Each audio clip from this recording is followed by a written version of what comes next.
Hola, ¿cómo están? Muy buenos días. Yo soy Tere Vale y nos da muchísimo gusto estar con ustedes en una emisión más de Valle de Lágrimas.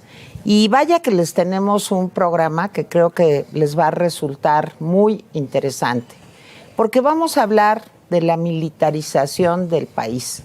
Este tema que a muchos mexicanos nos tiene tan preocupados, el tema de la Guardia Nacional y su incorporación, de hecho, ya está incorporada, pero digamos que formalmente ahora a la Secretaría de la Defensa Nacional. Después de una semana llena de violencia, un baño de sangre, turbulencias, asesinatos, 260 crímenes en esta semana que acaba de terminar. Y bueno, por otro lado, un gobierno, pues en donde asombrosamente el presidente López Obrador ayer decía que todo estaba en paz, que todo estaba bien, que, bueno, incluso el secretario de Gobernación, imagínense, el mero jefe de la política interior de nuestro país, diciendo que contundentemente podía afirmar que la estrategia abrazos, no balazos, era un éxito y que todo iba muy bien porque todos los delitos iban a la baja. Bueno, en medio de todo esto, pues se acerca peligrosamente el 16 de septiembre, fecha en la que dijo López Obrador, pues que él ya va a formalizar, no sé cómo, pero va a formalizar lo que les comentaba, el ingreso de la Guardia Nacional, pues formalmente a los militares, a la Sedena. Y bueno, pues creemos que este tema vale mucho la pena por la democracia en nuestro país y pues tenemos invitados realmente de lujo, importantes, que nos van a ayudar a entender, a contextualizar, y tenemos una gran presencia hoy en Valle de Lágrimas, que es la presencia de Porfirio Muñoz Ledo, que acaba de presentar un manifiesto, está en sus redes sociales y en muchos medios de comunicación, justo oponiéndose a la militarización del país. Pero bueno, ahorita vamos para allá. Me da muchísimo gusto saludar a mi querida amiga María Elena Cantú, periodista, escribe en El Reforma, conductora del Rapidín y además, bueno, pues una mujer que durante 10 años, Malala. 9 exactamente. 9 años condujo el noticiario de la Suprema Corte de Justicia, del canal de la Suprema Corte de Justicia. O sea que Malala, bueno, aparte es mi amiga, ¿verdad? Pero eso es lo de menos. Pero sí les quiero, o lo demás, pero sí les quiero decir que María Elena, pues, se ha dedicado durante toda su trayectoria periodística a enfocarse en este tipo de temas. Y hoy me da muchísimo gusto también que haya aceptado venir a acompañarnos un abogado constitucionalista, un hombre con una gran experiencia en temas también del Poder Judicial, correcto, que es el maestro Raúl Mejía. Raúl, de verdad, muchísimas gracias, maestro universitario. 15 años en la ponencia del ministro Cosío. 15 años en la ponencia de José Ramón Cosío, que pues es mi hit, ¿verdad? O sea, ¿para qué digo que no? Sí. Y de veras, Raúl, un privilegio que estés con nosotros. Muchísimas gracias. Y ahorita rápidamente se incorpora a esta mesa. Hola. Hola. Jaime Guerrero Vázquez, que ustedes ya lo conocen, conductor del Rapidín, articulista del periódico El Economista, y además, bueno, pues le doy lata habitualmente aquí en Atypical TV como sociólogo, como ex dirigente y ex diputado del Partido Democracia Social, pues para que vengas a platicar con nosotros, porque Jaime es un hombre que se ha dedicado durante pues prácticamente toda su vida al análisis político. Bienvenido, Jaime. Gracias muchas por la invitación, Tere. Bueno. Pues gracias, Tere. Pues gracias, bueno, pues hasta luego. No, no es cierto. Pues gracias, bueno, pues adiós, no. No, está la cosa fuerte el día de hoy. Bueno, pues yo quisiera que empezáramos por una visión periodística, María Elena, de lo que pasó la semana pasada en México. ¿Qué sucedió la semana pasada en México? Te pido una lectura periodística. Tú eres una mujer que defiendes muchos los datos y por eso me gusta muchísimo tu trabajo. Cuéntanos, ¿qué pasó la semana pasada? Mira, Tere, yo creo que la semana pasada vivimos uno de los momentos más inquietantes, terribles en el país. Vimos escenas de terror, verdaderamente, en varios estados de la República Mexicana. Vimos la distancia de manera muy clara y muy cruda entre el discurso del presidente de que abrazos no balazos funciona y lo que está sufriendo la gente, los seres humanos, los mexicanos de a pie. Hemos podido constatar en la vida real, ¿verdad?, día con día, que esta opción por la militarización del país del presidente ha sido un fracaso. En medio de las alertas roja y naranja de los Estados Unidos en algunos estados de la República y la alerta naranja del gobierno de Canadá y el pavor que tenemos todos al escuchar el número de víctimas, porque además se da un salto la semana pasada, ya directamente el crimen organizado contra civiles. Nos encontramos con esta decisión del presidente, este anuncio, y voy a citar sus palabras porque vean ustedes dónde queda el tema de la reforma, una eventual reforma constitucional. Voy a analizar en la esfera de mis atribuciones. Puedo modificar, si es necesario, el reglamento interno. Puede ser un decreto, puede ser una reforma a la ley de la administración pública, independientemente de lo que resulte sobre una reforma constitucional. ¿Para qué? Para pasar la Guardia Nacional a la Sedena, porque según él quiere entregar buenas cuentas y porque el bloque opositor rechaza todo lo que beneficia al pueblo. Para empezar, es una medida autoritaria, es una medida que viola la Constitución, porque el 21 es muy claro al señalar que se trata de una institución civil.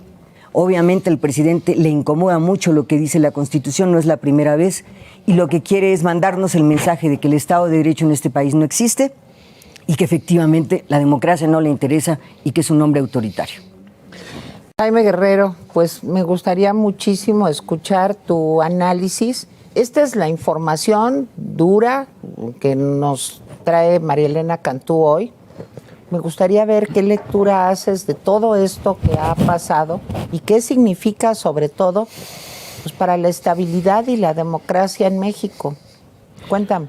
Bueno, la lectura del presidente y del secretario de Gobernación y de Defensa es que prácticamente no pasó nada, que se exagera mucho, que son espectáculos, así lo llamó el secretario de Gobernación, que pues está todo bajo control, que hay plena gobernabilidad. Esa es la imagen. Comentaba con alguien que está en el extranjero cuál es la imagen que se tiene del país en el extranjero después de la semana pasada, y la imagen es completamente diferente. Algo gordo está pasando. Ya varios periódicos internacionales, Italia, Francia, Estados Unidos, ya dijeron, España, ya dijeron, está pues la violencia. Nos preocupa no solamente en México, sino porque el poder de fuego de los cárteles se está extendiendo a Europa, el norte de África, Estados Unidos, Sudamérica. Entonces, ¿qué es lo que en concreto está pasando? Creo que tenemos que hacer algunos antecedentes. Es decir, el tema de ahora es Guardia Nacional. La Guardia Nacional ya depende de la Secretaría de la Defensa, y así ha sido desde el principio. El presidente le dio a la oposición gato por liebre, le dijo que iba a ser un mando civil. No es cierto, hay un mando militar. ¿La Guardia Nacional le rinde cuentas a la Secretaria de Seguridad? No, le rinde cuentas a su superior jerárquico, que es Luis Crescencio Sandoval. Entonces ya está, digamos, de facto, falta de jure, pero ya está de facto la Guardia Nacional. Así ha sido. ¿Ha servido la Guardia Nacional para bajar los crímenes? No. ¿Ha servido la participación del Ejército, la Marina en el combate al crimen organizado? Poco. Ayer decía el presidente que se había bajado un 9% en los crímenes dolosos, nomás que cometió el pequeño error de no considerar los últimos datos del INEGI. Sí es cierto, con relación al 2019 se ha bajado el 2021 cerró con 2.9, pero en ninguno de sus años ha bajado menos de 34,000 muertos. ¿Sí? Lo que sucedió la semana pasada fue la conjunción de una serie de eventos. Yo no veo, como dicen los expertos, hay un cambio en la dinámica del gobierno federal que está tratando de apresar a los capos. Yo no veo que haya un cambio en la dinámica. Todavía me faltan datos para decir el gobierno federal está ahora bajo presión de Estados Unidos y quiere atrapar capos. No, falló en atrapar al WR y a la PA en Jalisco, y todo eso que sucedió en Guanajuato y Jalisco la semana pasada y que sigue sucediendo porque todavía el domingo hubo cosas. Pero me parece que lo que estamos viendo es la confrontación cada vez más encarnizada entre dos cárteles y varias bandas, porque no solamente son los cárteles, sino varias bandas que a veces se van con uno y a veces se van con otros. Entonces, ¿qué es lo que está pasando?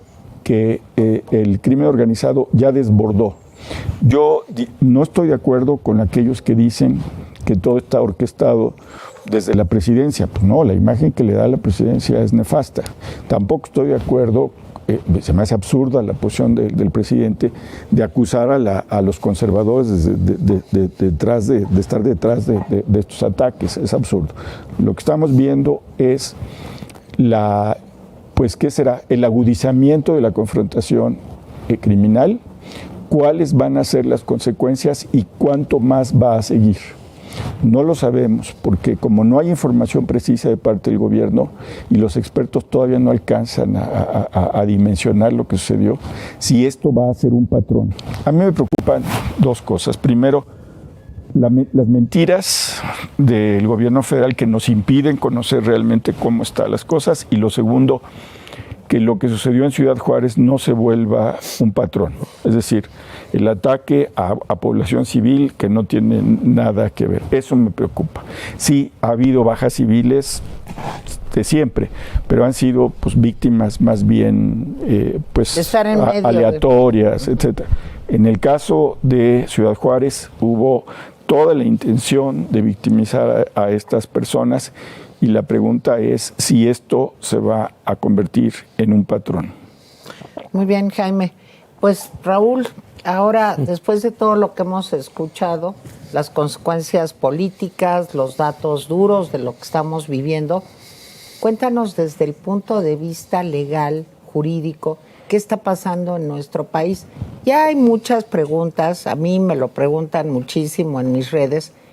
¿Esto es realmente ya un estado fallido?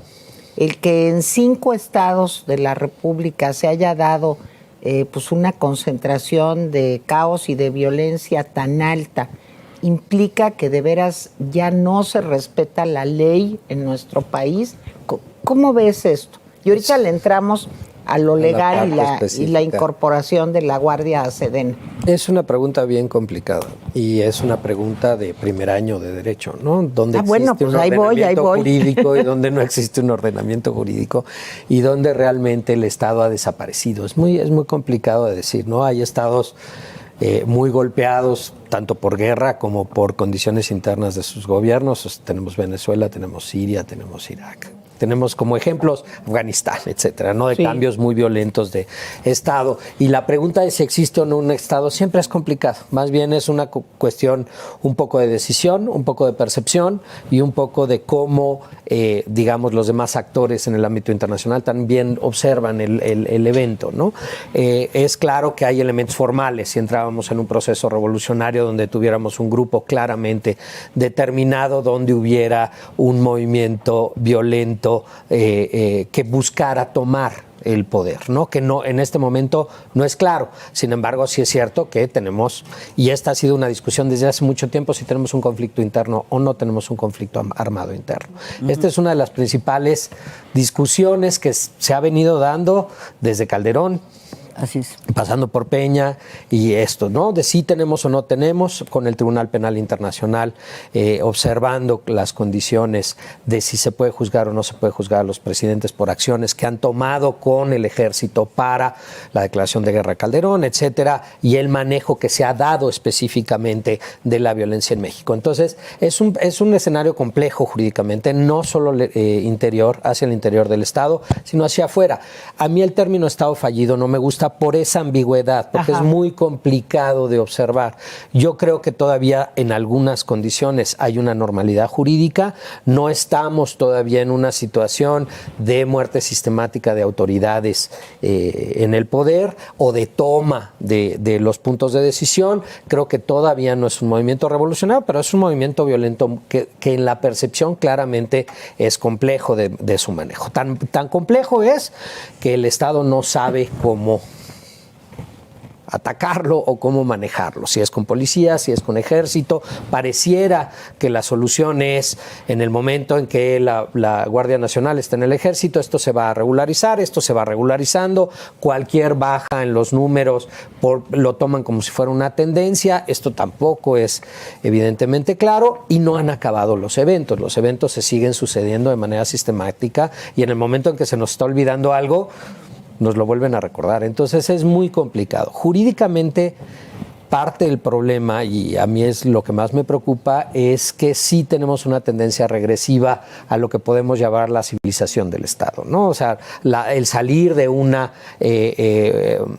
hegemonía militar en la toma de decisiones en ciertas condiciones de manejo en la administración pública para volverlas civiles.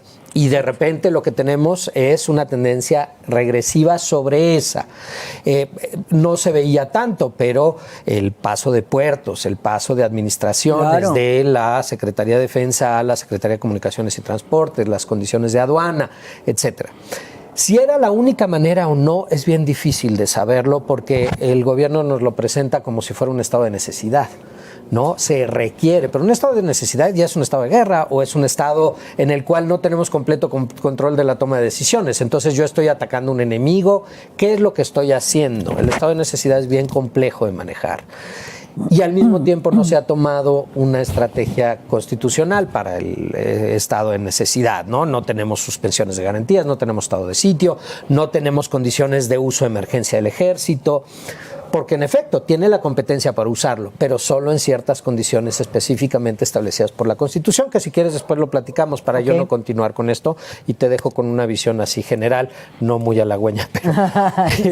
Bueno, yo quisiera ahorita, antes de presentar a pues una persona que me da muchísimo gusto que haya aceptado estar con nosotros hoy, yo quiero leerles un manifiesto que aparece el día de hoy, justamente firmado por Porfirio Muñoz Ledo. El primer deber de las y los ciudadanos mexicanos es hoy denunciar y combatir por todos los medios legítimos el sórdido propósito de militarizar al país al término de este sexenio. El presidente de la República, en grave violación constitucional, pretende desaparecer la Guardia Nacional y entregar a las Fuerzas Armadas el control del aparato del Estado. De nuevo, los militares en las calles junto al derrame indetenible de sangre. Una guerra interna pactada por el gobierno con el crimen. Nuestros heroicos soldados y marinos no son corcholatas al servicio de caciques tropicales, sino al último reducto de la soberanía nacional y de las libertades públicas. Son el último reducto de la soberanía nacional y de las libertades públicas.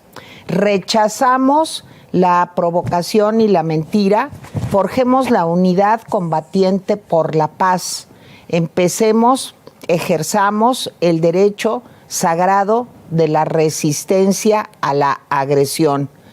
Toda flaqueza frente al despotismo es un suicidio anticipado. Y firma este manifiesto Porfirio Muñoz Ledo, de Nueva República. Y justamente me da muchísimo gusto que está con nosotros el día de hoy aquí mi queridísimo y admirado Porfirio Muñoz Ledo. Porfirio, ¿cómo estás? Muy bien, Tere, qué bueno que te estás ocupando cada vez con mayor amplitud este tema. Yo digo que los ciudadanos podemos todo entre todos, mujer, pero no tenemos una organización equivalente a lo que está pasando.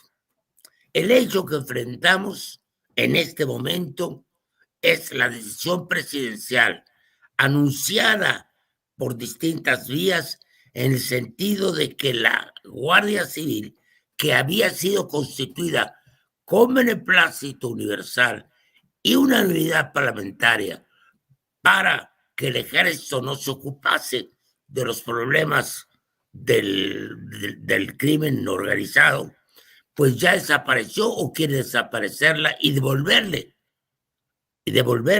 al ejército la función. Entonces, lo primero que hay que preguntarse es ¿para qué? Obviamente, según las declaraciones, además, se trata de entregar al ejército en 2024 el control de la situación. Es decir, lo que habíamos temido, que este amaciato o este contubernio entre el gobierno y el crimen continúe. Porque algunos compañeros, como acabo de decir, parten del supuesto de que existe un aparato del Estado actuando en contra del narcotráfico, y no es así. Si así fuera, no habría problema. Entonces, ¿qué hay que hacer? Hay que denunciar. ¿Cuál es el punto más vulnerable? Es curiosamente la información. ¿Por qué razón, me pregunto, el propio Parlamento Europeo ha denunciado que en México se comete el mayor número de crímenes contra los periodistas con este motivo? Porque son el lado más vulnerable de la cadena. Es decir, la decisión que has tomado, que yo espero que sea una decisión permanente, y de aquí salga una organización, aunque sea precaria, tiene que combatir esa falla general del sistema de información. Nos están ganando en la información. Ellos tienen mucha influencia en los medios. ¿Quiénes? Pues quienes protegen el statu quo. Debe considerarse un acto legítimo de resistencia a la opresión, que está en la Declaración Universal de los Derechos del Hombre, el incidir del otro lado. Es decir, las autoridades públicas han perdido legitimidad para el combate al narco porque muchísimas de ellas son sus cómplices. Estamos en un punto límite, en un quiebre de la legitimidad del Estado. Entonces, actuar como ciudad organizada, establecer una red de redes como la que está haciendo, pero no dejarlo en un día ni una mañana. Es pedir el apoyo de los jóvenes es muy importante, con ayudantes de trabajo social, para que registren todos los hechos de violencia que se trata y para que tengamos una especie, no de Estado moderno, porque suena eso a militar también, una forma de coordinación. Yo estoy dispuesto a participar en lo que se me requiera. Creo que en este momento tenemos que hacer públicas, ya han salido docenas, diría yo, de declaraciones de periodistas, de especialistas, de criminólogos, de politólogos, que prueban la relación del narcotráfico con el gobierno. ¿Dónde están esos nudos? ¿Cómo se prueban frente a la opinión pública? Yo tengo una lista de unos 30 y tantos periodistas, entre ellos estás tú, desde luego, muy destacadamente, que se han ocupado del asunto. Hagamos públicos esos hechos y usemos los medios de la ley mientras los hay. Denunciemos. ¿Qué hace la Procuraduría?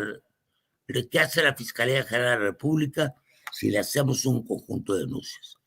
Como si el ciudadano se sintiera derrotado de antemano, como en el antiguo régimen. Pues diré lo que sea y patalearé y haré lo que sea, pero ellos salen con la suya. Este es un momento de quiebre de la legitimidad del Estado. O ganamos la gran mayoría de los mexicanos, porque tenemos de nuestro lado a algo que se define poco, pero que quiero poner acento para terminar. La conciencia pública está de nuestro lado. Esta conciencia pública es más que un tribunal, es más que un parlamento abierto. Actuemos sobre esa conciencia pública y no renunciemos antes de la gran batalla que es por el país. Si esto no sale, yo sí, mucho betello, un retroceso grave de la vida de la nación. ¿Qué estamos luchando? Por restaurar la república, es el llamado. ¿De qué manera?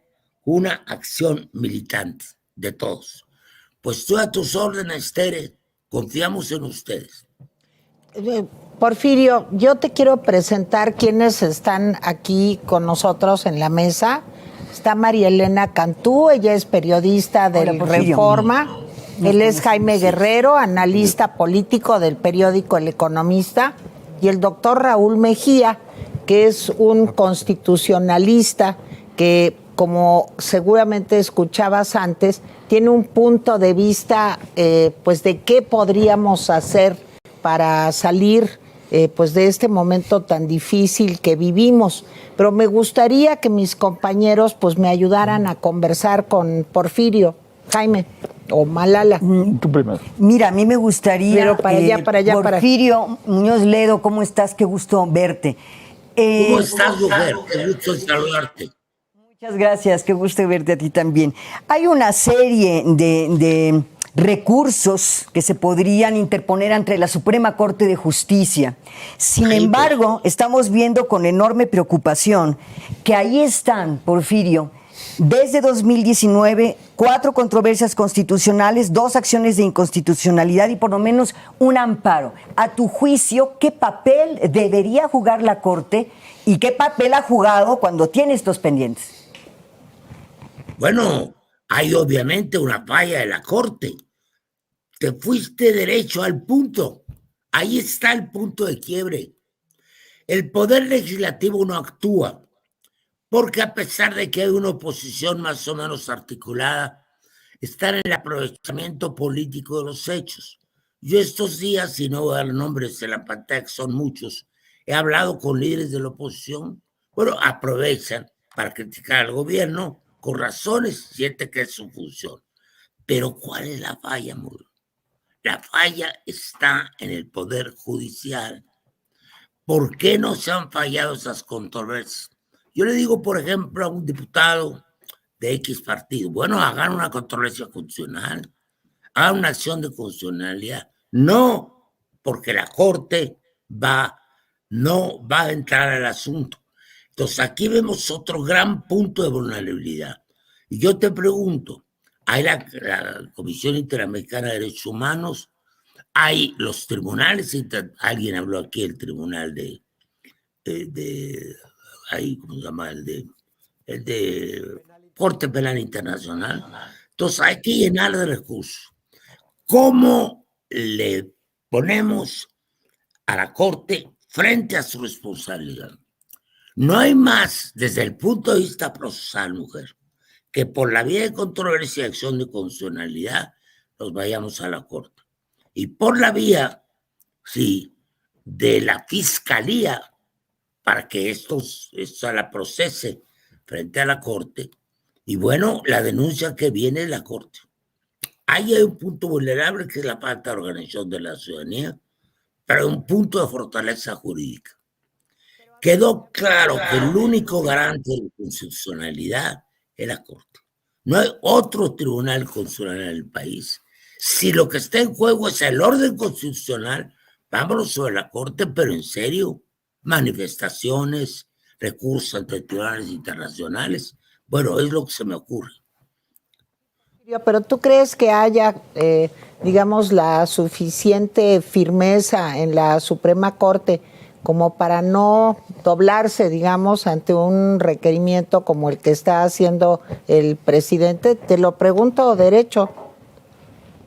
Y yo te lo contesto derecho, obviamente que es muy insuficiente.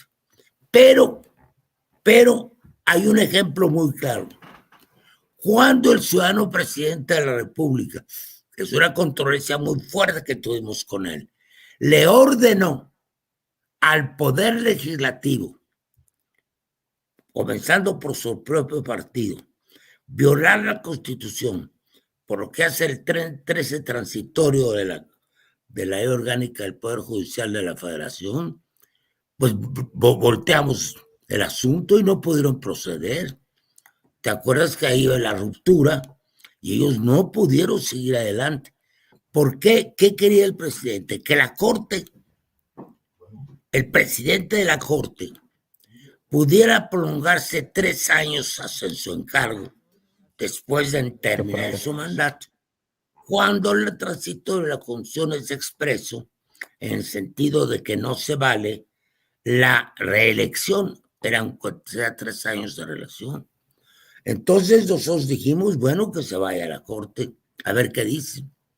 Y ganamos quienes pensamos que no habría un miembro de la Corte capaz, y no lo hubo.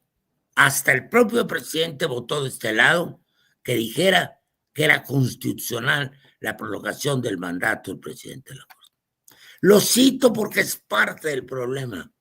¿Para cuándo era la supuesta reelección que quería López Obrador? Para el 24. ¿Para dónde es la reelección? La prolongación de los militares y marinos en esto para el 24. Lo que está armando López Obrador es su proyecto del 24. Él se va, dice que se va a hacer renuncia a la presidencia y se va a hacer campaña por su candidato al que él ahí designaría. Entonces lo que él tiene que proteger es su 1924, que es la prolongación de su poder, el deseo de un largo maximato y por otro el control político del país y evadir incluso a la justicia política. No sé si me expreso. Claro que sí, Jaime. Bueno, está muy claro lo que quiere el presidente y no lo podemos acusar de mentiroso porque desde el principio dijo, yo quiero esto y lo voy a hacer así.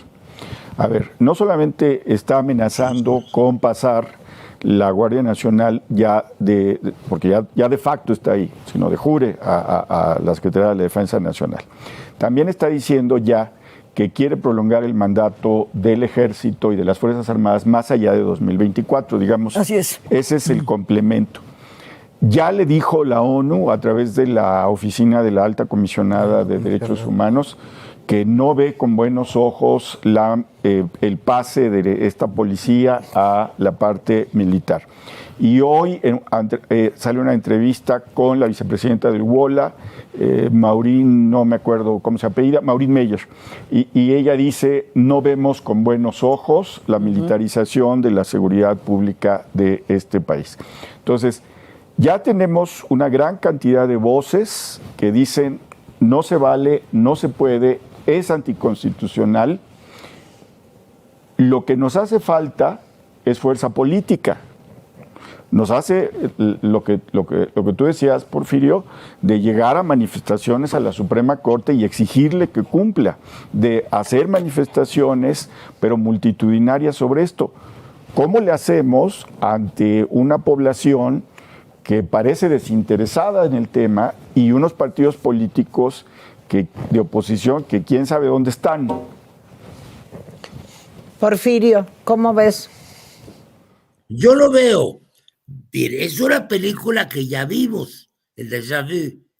Cuando el otro debate, a fines del gobierno de Calderón, que empieza el problema, que Calderón mete al ejército a la calle, que no está preparado para el combate con el narcotráfico, ellos mismos declaran, el secretario de la Defensa, me acuerdo, nosotros no fuimos preparados y entrenados para una guerra de mentiras, sino para una guerra de verdad. Entonces preferimos no estar en ese escenario que está fuera de nuestra función.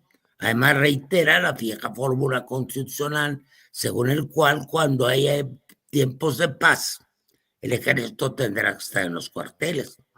Entonces, ¿qué pasa después que esto? El delegado de Derechos Humanos de la ONU en México, Américo en Calcaterra se llamaba, exactamente, dice que no está de acuerdo en esa posición del gobierno de México. Estuvimos en una reunión con él, recuerdo, en casa de Rodolfo Stavenhagen, con Sergio Sarmiento, claro que con Clarita Hussman. Y entonces la ONU lo manda a retrasar. Pero la ONU es un aparato administrativo. No son todos los países ahí votando en asamblea. Simplemente se influyó para que se fuera. No estamos frente al mismo problema. Vamos a convocar, vamos a hacer un escrito a las Naciones Unidas. Aquí hay abogados muy buenos. Hay que hablar con Antonio Guterres, con el secretario general. Hay que mandar un manifiesto, algo que haga ver nuestro punto de vista. Y también hay congresos de otros países que se interesan. Mira, por ejemplo, cuando la rebelión civil, la nuestra, del 88, mataron muchísima gente. Teníamos noticia de 1,000, 1,500, 1,700. Entonces mandamos escritos a las comisiones de derechos humanos de parlamentos importantes. Tengo relación, por ejemplo, con la Cámara de Representantes de los Estados Unidos. Ahora, el tema vuelve a lo mismo. Ahorita conversamos, estamos de acuerdo, pero ¿quién actúa? ¿Cómo se coordina? Entonces yo estoy proponiendo a Tere que junto con una red de periodistas y ciudadanos, yo le mando una lista hoy mismo, en 10 minutos, sobre quienes están preocupados del fenómeno madre.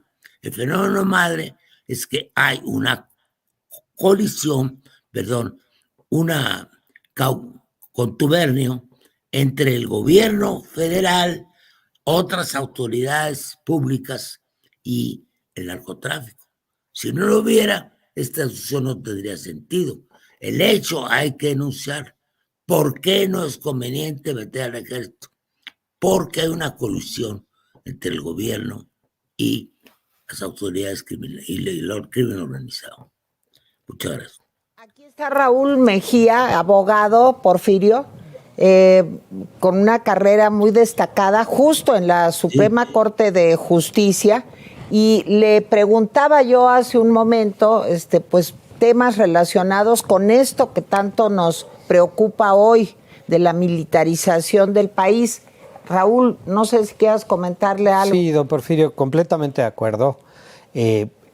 Creemos, o más bien creo que en este momento, desafortunadamente antes teníamos una guerra que, si bien estaba declarada, se encubría, no pasando directamente o no abriendo la participación de las Fuerzas Armadas de manera directa, no haciendo una declaración de emergencia el 29 o haciendo realmente una declaración de guerra formal.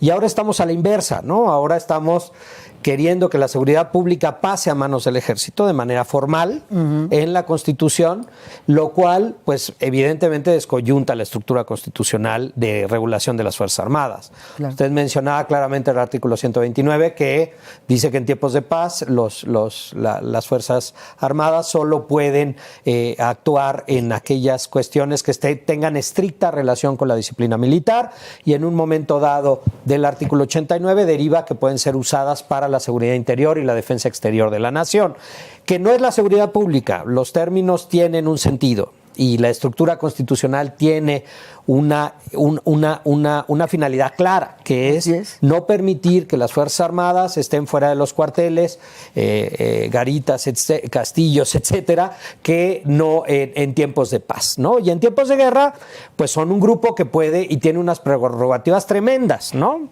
Puede pedir asilo, puede pedir alimento, puede entrar a casas privadas, pero esto es en situaciones muy específicas. Entonces, no solamente estamos hablando de pasar administrativamente un grupo de un lugar a otro, no es un problema meramente administrativo. Que la Guardia Nacional esté calificada como Fuerza Armada o como parte de las Fuerzas Armadas, claro, implica un cambio en la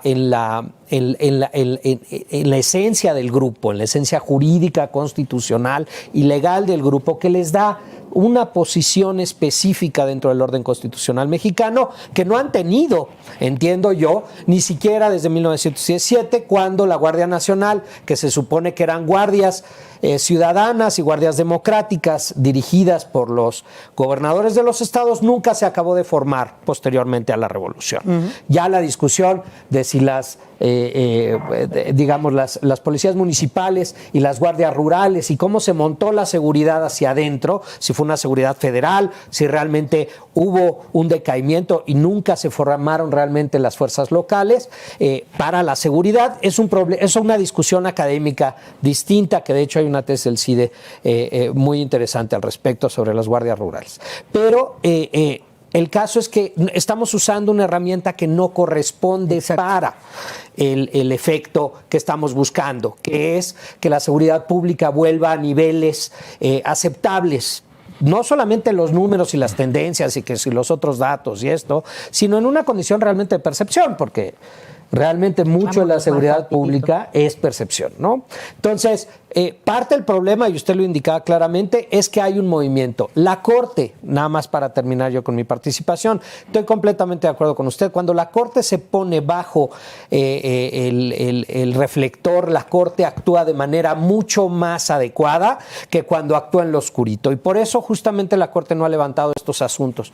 Independientemente si es culpa del presidente, es culpa del ministro que tiene el asunto o no, los asuntos no se han resuelto. Exacto. Y son asuntos fundamentales para la gobernabilidad del país. Y el no resolverlos permite que el presidente haga lo que está haciendo con el decretazo o con el acuerdazo o con lo que vaya a hacer este asunto, que claramente es inconstitucional. Lo que pasa es que el presidente lo dijo claramente también, y lo dijo María Elena, no lo dijo esa parte, pero dijo voy a hacer lo mismo que hice con energía eléctrica. Y entonces me va a valer un cacahuate lo que diga la Suprema Corte, porque la Corte me va a permitir, no me va a validar, sino me va a permitir actuar.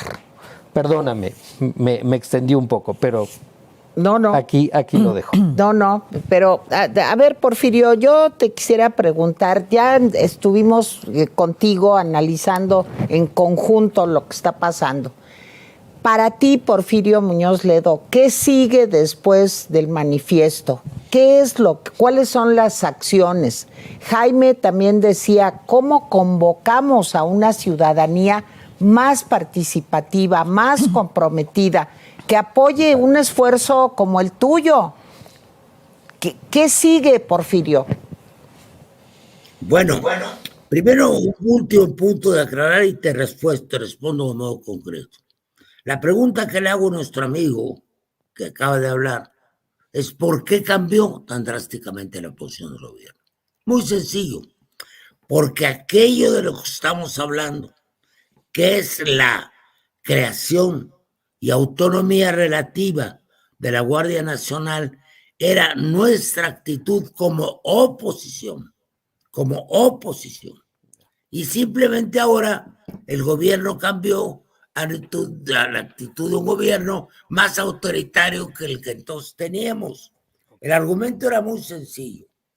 O bien se autoriza al ejército, ¿cómo? Para que actúe bajo reglas del estado de guerra, del estado de excepción, o no es apto para esa función. Este es el tema. Entonces nosotros nos negábamos a que pasara este poder al ejército por esta razón. Y propusimos precisamente la Guardia Civil. Ahora, ¿por qué el gobierno hace lo contrario? Porque antes no era responsable, no estaba coludido con el narco, sino muy marginalmente. Ahora ya se creó un solo mazacote, que es el gobierno y el narco. Por eso está actuando de modo distinto. Bueno, te contesto, Tere, no bajar la guardia. Yo creo que sigue siendo muy importante la circulación de los datos, haciendo los paneles concretos, y si tú me permites, yendo de lo general a lo particular, y de lo particular a lo general. Si yo te mando, por ejemplo, lo haré en un minuto, no tengo aquí el botón, los nombres de 25 periodistas o 30 expertos en derechos humanos que tienen información, pues que la vayan dando gota por gota. Yo te dije, no reproduzco esta conversación privadamente tú y yo, te dije que me preocupa mucho esta especie de vencimiento, de derrota del sistema de información. Y tú me diste así rápidamente el nombre de 6, 8, 10 periodistas importantes. No sé, yo había propuesto armar una comisión de la verdad y puse a la mesa estos nombres. No podría armarse una especie de comisión de la verdad, que yo le llamo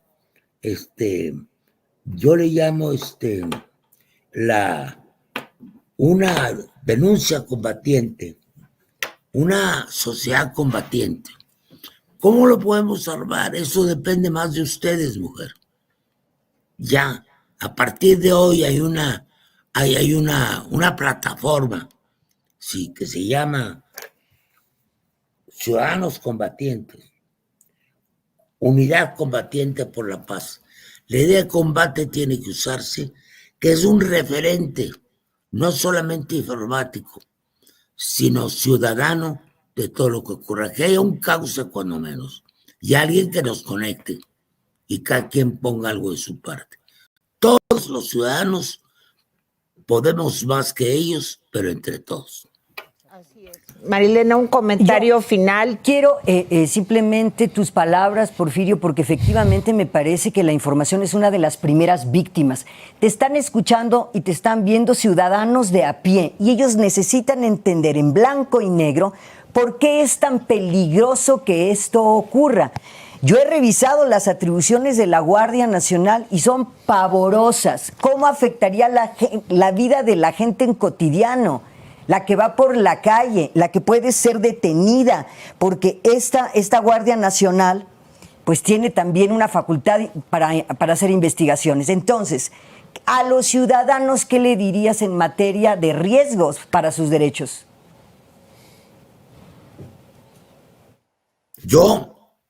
Bueno, explicárselos no es fácil ejemplificarlo, denunciarlo, casos concretos. Porque en eso tiene razón, frente a tanto ruido, tanto peligro, tantas muertes, pues el ciudadano de a pie, como tú le llamas, prefiere seguir su camino. Aquí nosotros en otros tiempos hablamos de la sociedad y sus organizaciones, siempre decíamos, la sociedad civil y sus organizaciones. Ahora me pregunto, ¿dónde está la sociedad civil? ¿Dónde está? Ya se la comieron. Hay un bloque hegemónico, que es el bloque en el poder, lo llaman mazacote, que está todo interconectado y en la periferia están todos los ciudadanos que están todos desconectados. ¿Cómo sustituir al bloque hegemónico? ¿Cómo reagrupar a la sociedad civil? Curiosamente, las dos estas expresiones son de Antonio Gramsci.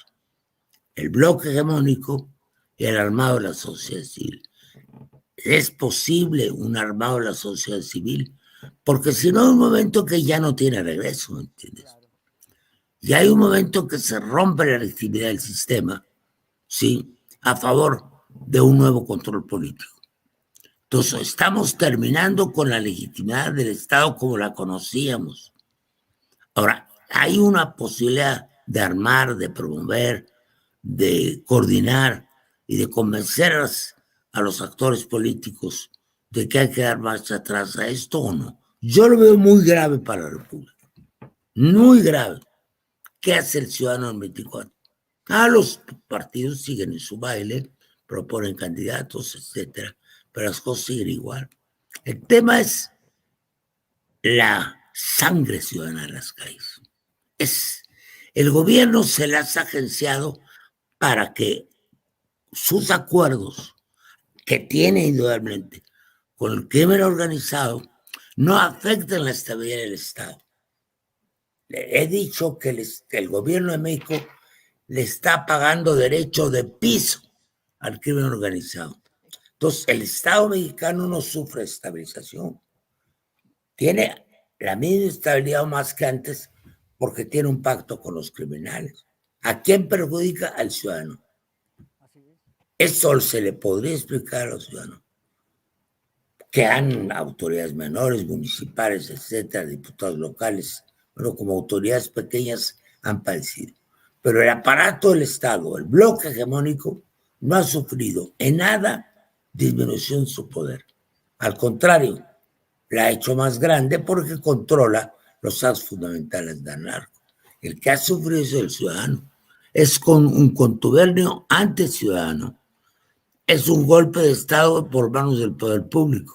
Ahí pongo ejemplos graves para que la gente lo estudie. Estoy hablando, por ejemplo, estoy hecho un pequeño análisis del caso de Napoleón III, que convierte actos legales en actos ilegales.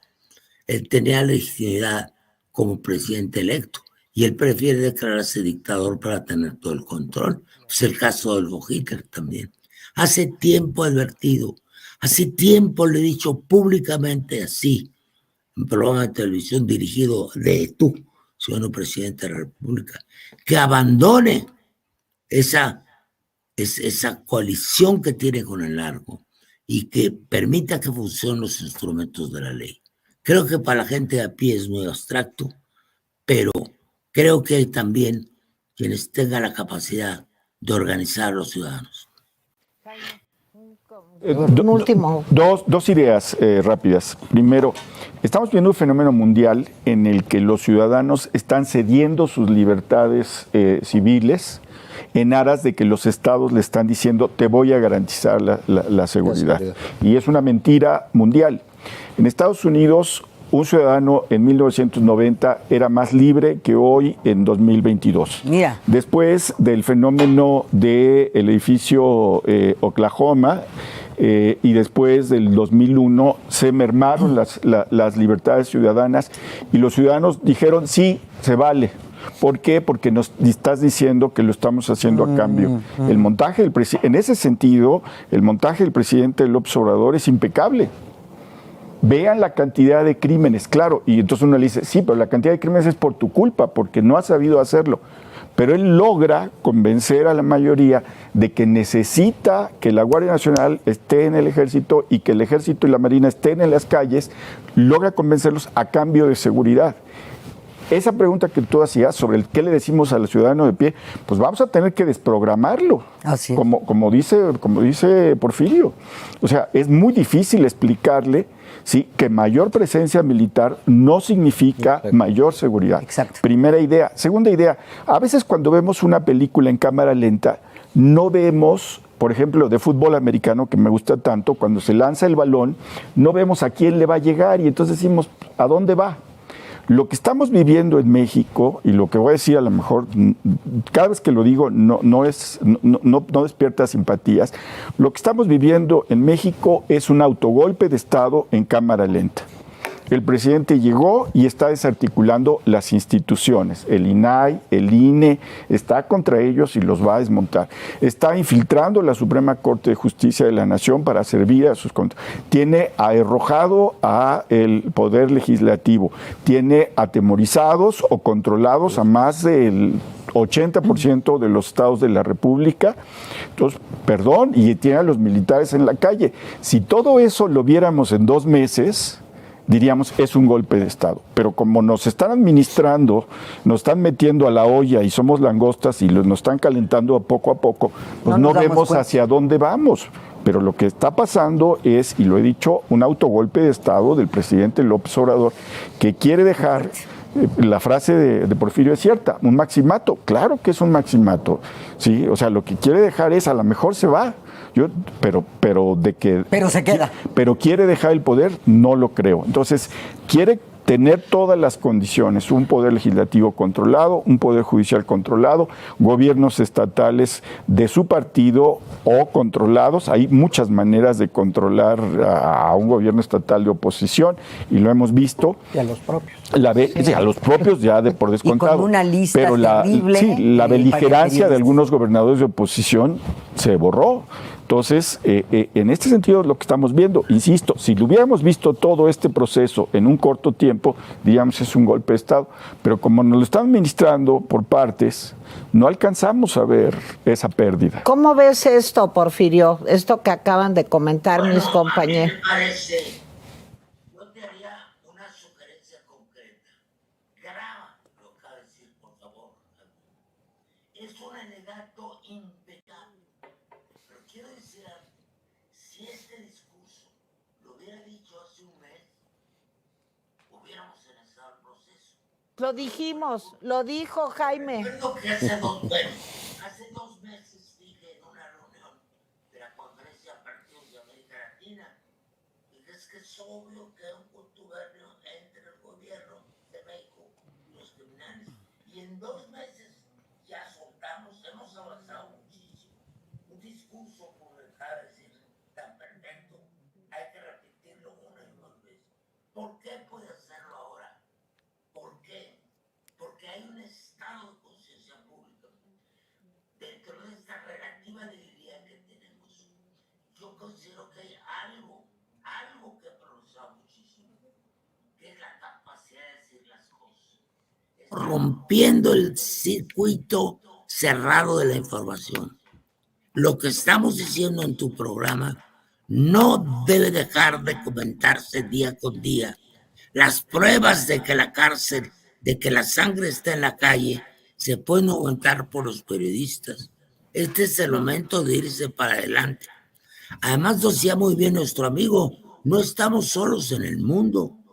Esto pasa en muchos lugares. ¿Por qué el jefe del Estado mexicano reacciona de modo tan áspero cuando el Parlamento Europeo denuncia la muerte de periodistas mexicanos? Porque hay también un crimen mundial. Están los congresos internacionales, están los Estados Unidos, está la sociedad internacional.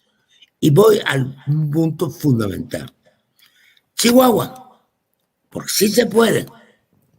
¿Qué pasó? Los jesuitas muertos. ¿Qué pasó? La protesta de la iglesia. ¿Qué pasó? La reacción del gobierno porque tuvo que callarse. El Papa bastó que dijera una frase, que México estaba cubriendo de sangre. No es que yo le vaya a pedir una segunda instancia a mi amigo el secretario general de las Naciones Unidas, Antonio Guterres, y al Papa Francisco. Pero sí hay instancias que no se enfrentan al gobierno. Yo estoy obviamente en favor de un Estado laico, pero el gobierno tuvo un quiebre de su actitud, un quiebre clarísimo con los jesuitas de Chihuahua.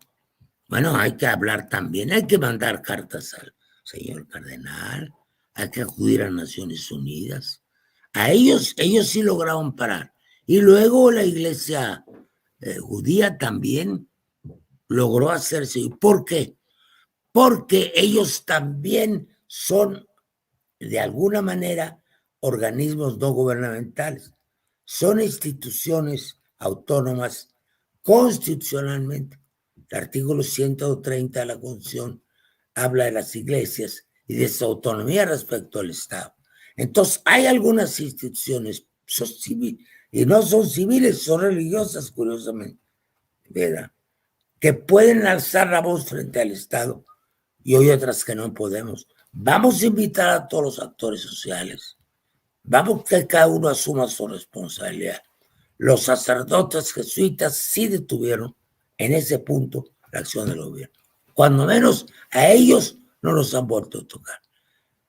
Para los sacerdotes católicos se logró inmunidad, pero para los demás no. Y ahí está el tema. Sí se puede.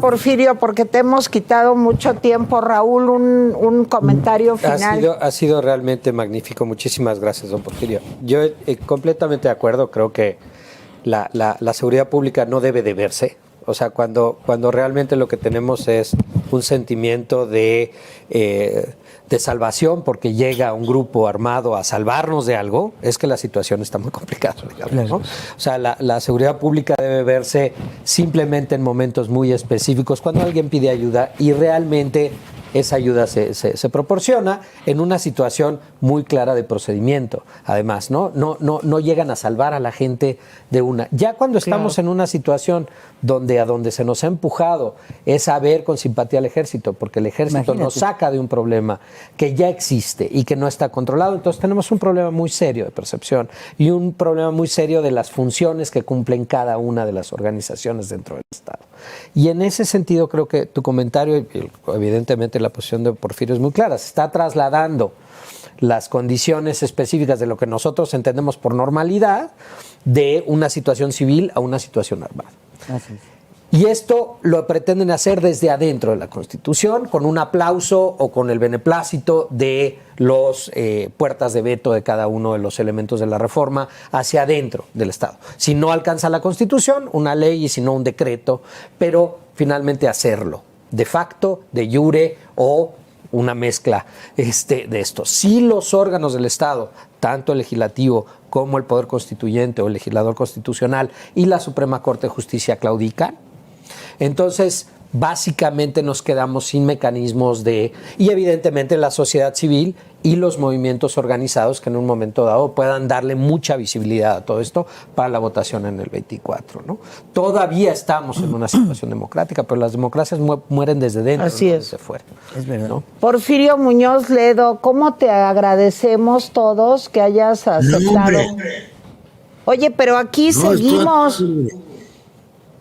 Todos en la misma. Arrieros somos y en el camino andamos. Así Oye, es, lo que nos propone nuestro joven amigo es que el primer paso sea un escrito al presidente de la Corte. Yo creo que está muy bien visto. Al que hay que poner en este momento contra la pared y frente a su responsabilidad es Arturo Saldívar y al Pleno de la Corte. Ellos son, en este momento, los primeros responsables. Porfirio, muchísimas gracias. Seguimos en contacto. Ya sabes que no te vas a deshacer de mí.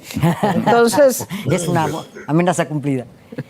De verdad, muchas gracias. Ha sido un placer, Porfirio, de verdad. Gracias. Gracias. Muchísimas gracias, señor. Gracias, Porfirio. Seguimos en contacto. En una vieja clave te iba a proponer que armemos la comisión Lempica. ¿Tú sabes por qué? Porque Porfirio es un gran admirador de Tamara Lempica y bueno, nos pasábamos horas con Nicolás hablando de Tamara Lempica y me parece una gran idea, Porfirio. Ahí vamos a triunfar otra vez. Muy bien. Besos. Muy bien. Besos. Gracias. Gracias a ti, muchas gracias. Muchas gracias. Gracias. Y muchas gracias a ustedes por habernos acompañado. Yo creo que vale la pena que hoy volvamos a ver el programa. Yo es lo que quiero hacer con calma. Creo que se dijeron en esta mesa, desde luego, en primer lugar, por parte de Porfirio, pero creo que María Elena, Jaime, Raúl, pues dijeron cosas realmente que hay que meditar y que es un llamado a un compromiso ciudadano a partir de la democracia y de las vías democráticas.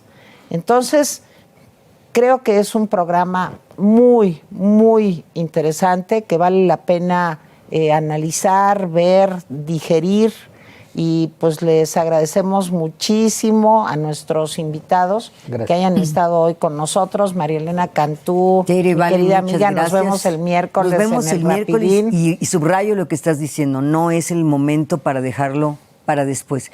Es muy grave y todos tenemos que hacer lo que nos toca. No es el momento de quedarnos callados y a ver quién lo hace por mí, porque nos puede cambiar la vida de una manera peor de lo que ya está ocurriendo en estos días. Raúl Mejía, muchísimas gracias por tus conocimientos, por el enfoque jurídico de este problema que es muy importante y seguiremos dándote lata y molestándote. Gracias por el espacio y por el privilegio de estar con don Porfirio. No, muchas gracias.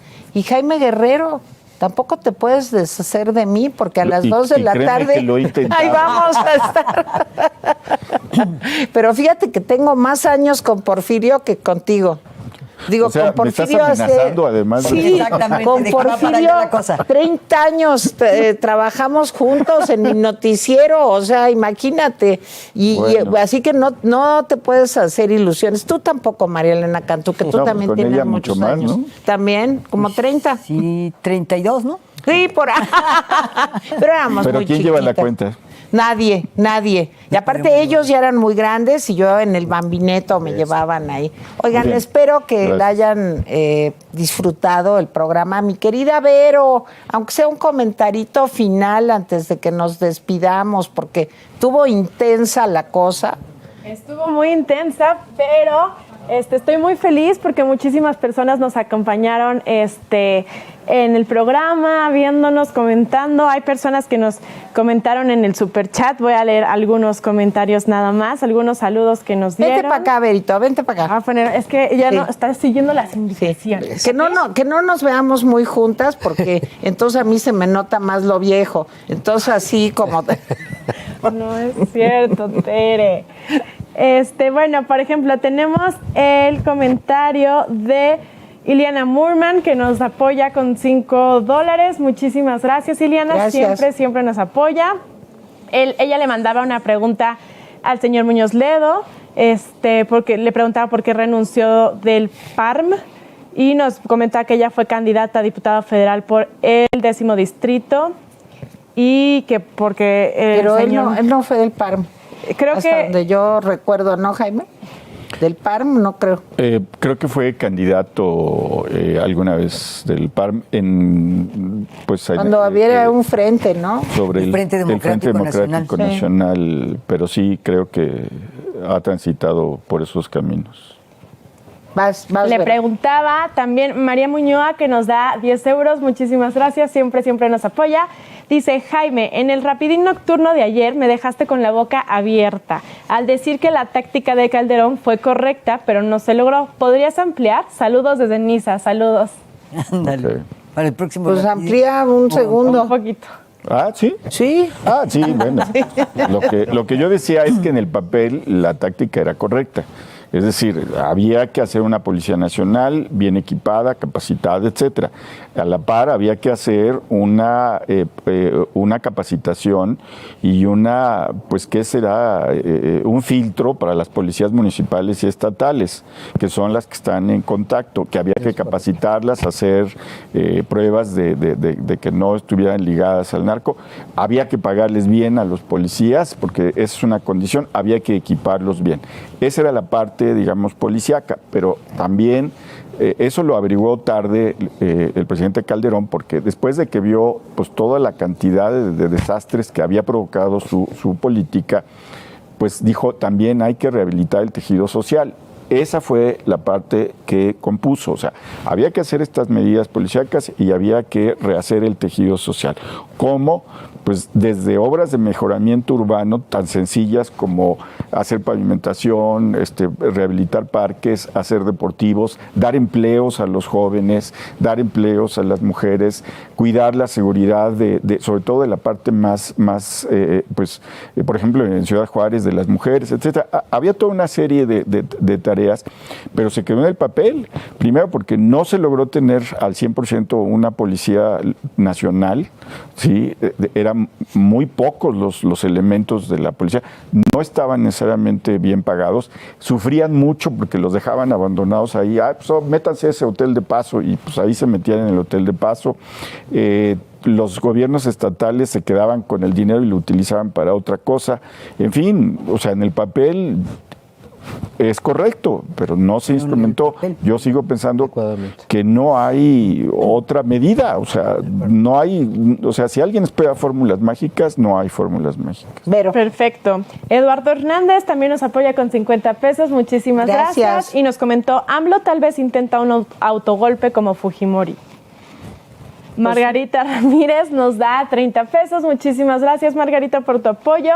También muy felices porque tenemos una nueva miembro alguien se unió a las membresías atípicas. Eso. Ángeles Zavala, muchísimas gracias, al nivel de aliado.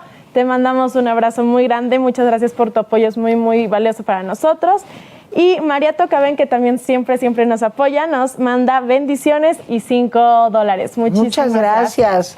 Y para recordarle a la gente completamente gratis, es que le den like, ya saben, la manita arriba que ven abajito de este video.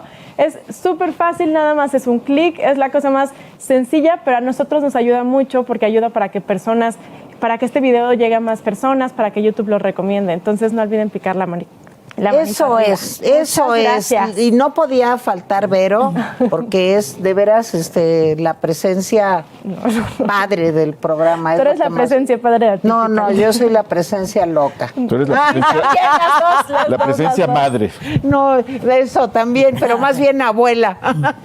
Bueno, oigan, qué placer hacer el programa. De veras, muchísimas gracias. Bien, gracias.